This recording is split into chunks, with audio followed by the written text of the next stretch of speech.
Dentro, portanto, dessas opções aqui de velocidade que normalmente nós temos em câmeras comuns, não numa câmera como aquela que ele adaptou, que ele fez, fabricou para isso, nós temos as velocidades que são frações de segundo, certo? Que são velocidades normais, e os segundos inteiros que são, então, dentro da casa da longa exposição. E o modo bulb, o modo B, né, que é o modo onde você fica segurando e enquanto você não soltar o botão da câmera, ela está aberta disparando a fotografia, certo?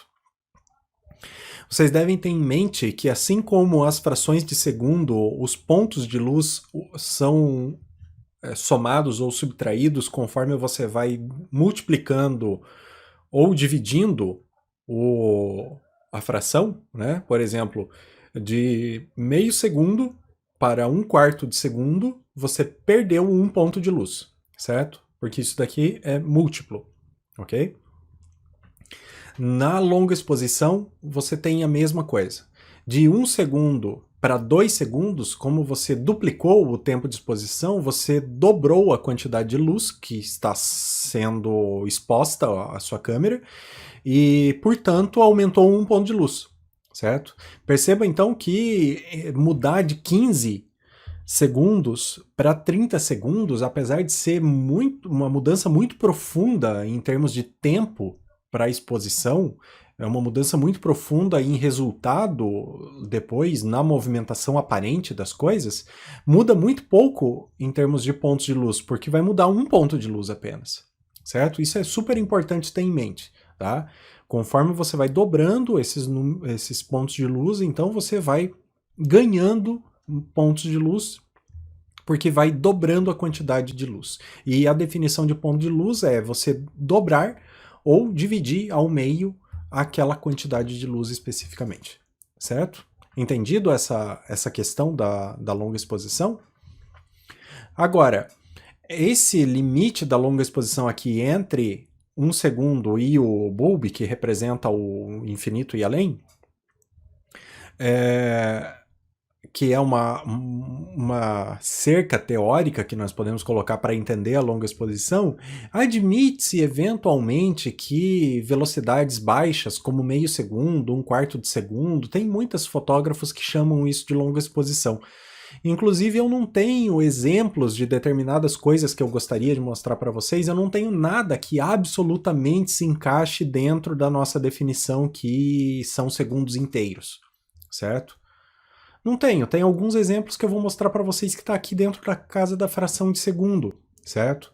Então, assim, para entendimento teórico, é importante você ter consciência disso aqui, mas para um entendimento prático, você pode considerar como longa exposição alguma coisa aqui entre meio segundo, um oitavo de segundo, isso depende muito da situação.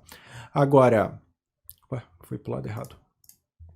Agora, você tem velocidades que, mesmo sendo altas, conseguem marcar o movimento aparente, certo? Então, por exemplo, assim, ó, esse carro está com um movimento aparente, o chão aqui está riscado, o fundo lá está riscado, o nome dessa técnica é panning, onde eu estou acompanhando o movimento do carro com a câmera, então relativamente o carro não se move, mas move-se o restante da cena, certo?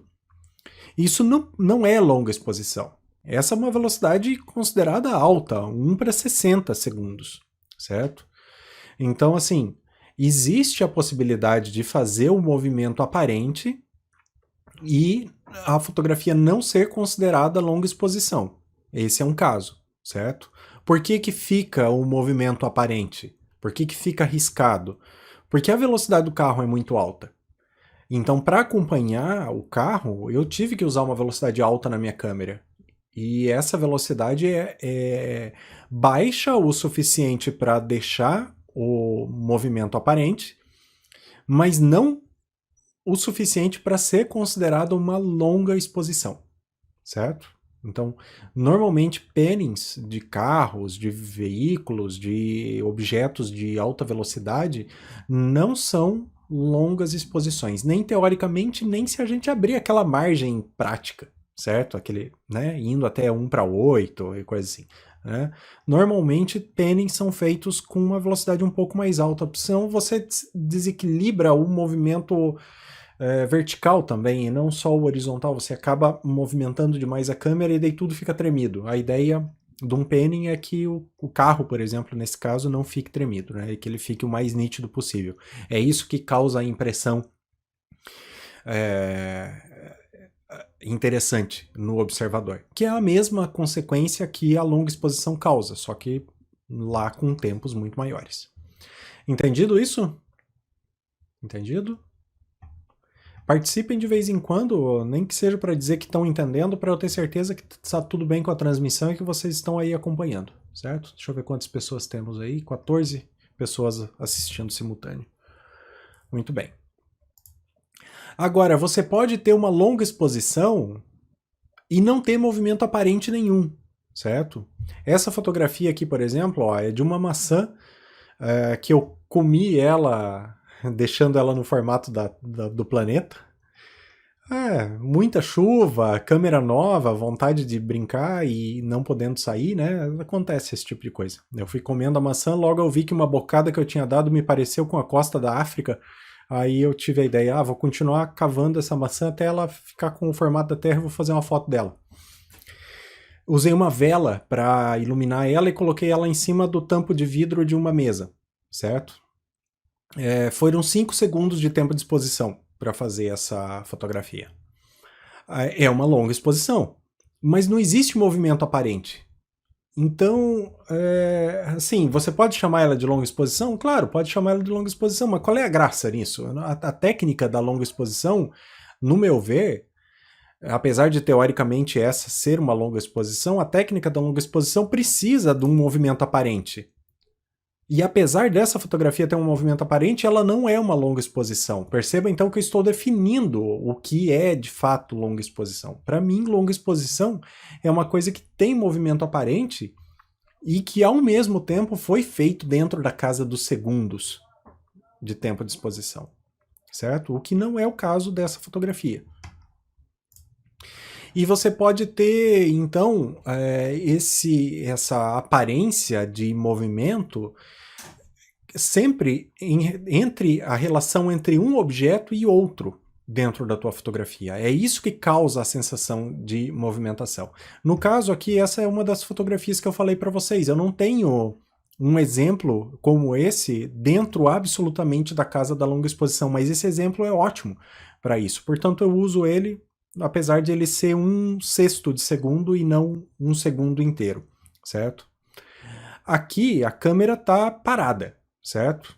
Obviamente a câmera está parada, ela está parada sobre o planeta Terra, que também está relativamente parado, né, em relação às pedras aqui, ao que constitui o nosso planeta. Então, o que eu tenho em movimento aqui? Eu tenho a água caindo e eu tenho alguns galhos se movimentando um pouquinho. Então existe um movimento relativo que dá essa sensação de movimento aparente entre a água, as plantas se movendo e o planeta, que é o chão, a Terra, em relação ao tripé que está apoiado sobre a Terra, certo? Então, aonde a câmera está apoiada, né, há uma continuidade dessa estabilidade e tudo o que está junto, se movimentando junto relativamente com a câmera, acaba ficando parado e tudo que está em movimento fica em movimento, certo? Agora, olha só que curioso isso, e eu só consegui fazer um exemplo muito bom disso, é bem difícil fazer esse negócio. Eu fiz um penning da água. Eu movimentei com os mesmos ajustes aqui da câmera, eu tentei acompanhar a queda d'água, certo? Então, aqui também é uma longa exposição, né? Usando essa margem poética, teórica, de que 1/6 segundos também funcionaria como uma longa exposição.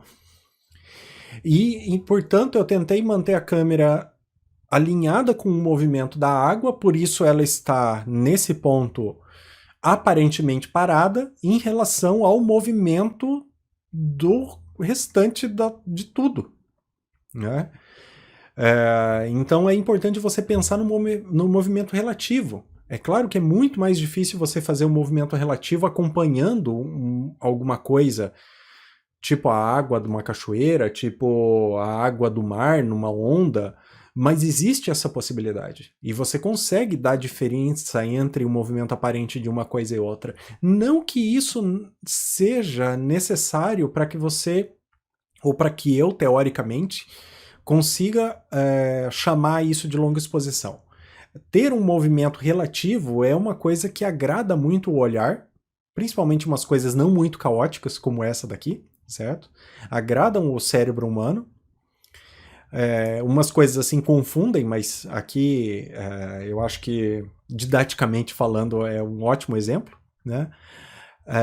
Então, parte do que a longa exposição causa no nosso cérebro e traz essa sensação de harmonia, essa paz, essa fluidez, é você ter um movimento relativo entre uma coisa e outra.